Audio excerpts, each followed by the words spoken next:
I decided to apply to the YouTube Teacher Studio because it seemed like a great opportunity to learn from the best in the business, and in part because when I go around to conferences and I see the videos that schools are producing,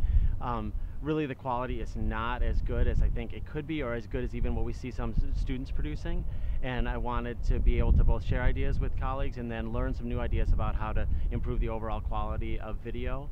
and then from that learn how to make better use of that video in the classroom.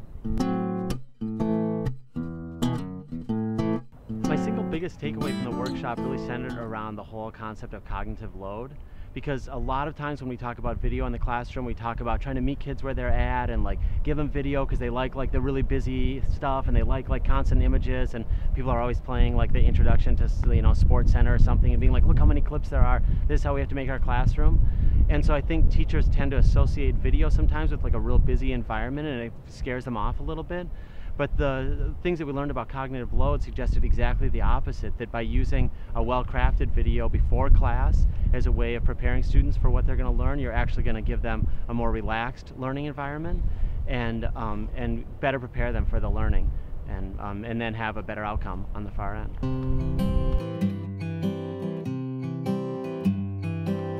I'm very excited to just start using the video more often in the work that I do. And because I'm an instructional technology coordinator, sometimes someone will ask me a question, I'll produce a screencast for that, but it's in somewhat of a limited, I don't know, I do this in a very limited format. So I want to increase my use of that, and then also increase the quality of the production so that they can have a wider audience. There's a couple ways to convince skeptical administrators and other teachers that YouTube has a place in the classroom. I think the first one centers around the fact that video can really have an impact on student learning, and sort of really focus on the pedagogical part of it. I think the other part of it is to talk about really meeting kids where they're at and saying, you know, students are producing video outside of the classroom, but then when they get to the classroom they're not really producing any video. So to bring this skill that the students have and harness that for learning, I think is a great opportunity. And then by bundling those two things, you're giving students a much wider audience. So I think about like a first grader can write a story, and if you film that child reading the story that he's written and you put it on YouTube, then all of a sudden he has a worldwide audience for that video that he's produced, which is really exciting. And that's just as great for a kindergartner as it is for a 12th grader. Also, I think it's a great way of meeting, differentiating and meeting all kinds of different learning styles, so that if a teacher is